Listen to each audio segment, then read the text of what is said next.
शांताकारं भुजंगशयनं पद्मनाभं सुरेशं विश्वाधारं गगनसदृशं मेघवर्णं शुभांगं लक्ष्मीकान्तं कमलनयनं योगिभिध्यानगम्यं वंदे विष्णुभवभयहरं सर्वलोकैकनाथं।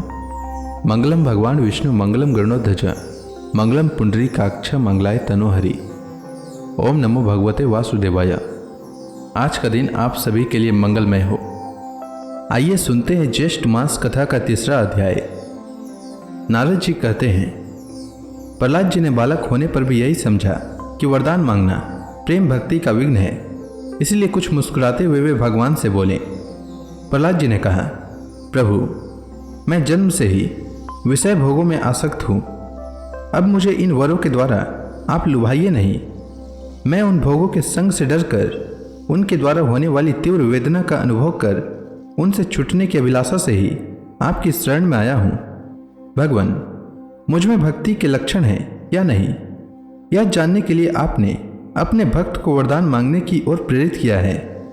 ये विषय भोग हृदय की गांठ को और भी मजबूत करने वाले तथा बार बार जन्म मृत्यु के चक्कर में डालने वाले हैं। जगत गुरु, परीक्षा के सिवा ऐसा कहने का और कोई कारण नहीं दिखता, क्योंकि आप परम दयालु हैं। आपसे जो सेवक अपनी कामनाएं पूर्ण कराना चाहता है वह सेवक नहीं, वह तो लेन देन करने वाला नीरा बनिया है। जो स्वामी से अपनी कामनाओं की पूर्ति चाहता है वह सेवक नहीं, और जो सेवक से सेवा कराने के लिए, उसका स्वामी बनने के लिए उसकी कामनाएं पूर्ण करता है वह स्वामी नहीं। मैं आपका निष्काम सेवक हूँ और आप मेरे निरपेक्ष स्वामी हैं। जैसे राजा और उसके सेवकों का प्रयोजनवश स्वामी सेवक का संबंध रहता है, वैसा तो मेरा और आपका संबंध है नहीं। मेरे वरदानी शिरोमणि स्वामी, यदि आप मुझे मुंह मांगा वर देना ही चाहते हैं तो यह वर दीजिए कि मेरे हृदय में कभी किसी कामना का बीज अंकुरित ही न हो। हृदय में किसी भी कामना के उदय होते ही इंद्रिय, मन, प्राण, देह, धर्म, धैर्य, बुद्धि, लज्जा, श्री, तेज, स्मृति और सत्य, ये सब के सब नष्ट हो जाते हैं। कमल नयन, जिस समय मनुष्य अपने मन में रहने वाली कामनाओं का परित्याग कर देता है, उसी समय वह भगवत स्वरूप को प्राप्त कर लेता है। भगवान, आपको नमस्कार है। आप सबके हृदय में विराजमान उदार शिरोमणि स्वयं परब्रह्म परमात्मा हैं। अद्भुत निरसिंह रूपधारी श्री हरि के चरणों में मैं बार बार प्रणाम करता हूँ। श्री निरसिंह भगवान ने कहा, प्रहलाद, तुम्हारे जैसे मेरे एकांत प्रेमी इस लोक अथवा परलोक की किसी भी वस्तु के लिए कभी कोई कामना नहीं करते, फिर भी अधिक नहीं, केवल एक मनवंतर तक मेरी प्रसन्नता के लिए तुम इस लोक में दैत्याधिपतियों के समस्त भोग स्वीकार कर लो। समस्त प्राणियों के हृदय में यज्ञों के भोक्ता ईश्वर के रूप में मैं ही विराजमान हूँ। तुम अपने हृदय में मुझे देखते रहना और मेरी लीला कथाएं जो तुम्हें अत्यंत प्रिय है उसे सुनते रहना। समस्त कर्मों के द्वारा मेरी ही आराधना करना और इस प्रकार अपने प्रारब्ध कर्म का क्षय कर देना। भोगों के द्वारा पुण्य कर्मों के फल और निष्काम पुण्य कर्मों के द्वारा पाप का नाश करते हुए समय पर शरीर का त्याग करके समस्त बंधनों से मुक्त होकर तुम मेरे पास आ जाओगे। देवलोक में भी लोग तुम्हारी विशुद्ध कीर्ति का गान करेंगे।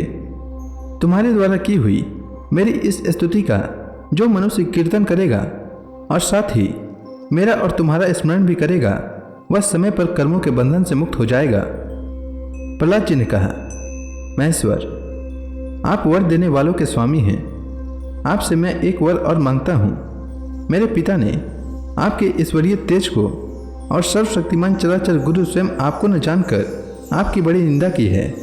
इस विष्णु ने मेरे भाई को मार डाला है। ऐसी मिथ्या दृष्टि रखने के कारण पिताजी क्रोध के वेग को सहन करने में असमर्थ हो गए थे। इसी से उन्होंने आपका भक्त होने के कारण मुझसे भी द्रोह किया। दीनबंधु, यद्यपि आपकी दृष्टि पड़ते ही वे पवित्र हो चुके, फिर भी मैं आपसे प्रार्थना करता हूँ कि उस जल्दी नाश न होने वाले दुस्तर दोष से मेरे पिता शुद्ध हो जाएं।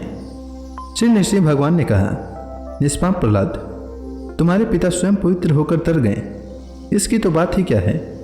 यदि उनकी 21 पीढ़ियों के पितर होते तो उन सब के साथ भी वे तर जाते, क्योंकि तुम्हारे जैसा कुल को पवित्र करने वाला पुत्र उनको प्राप्त हुआ।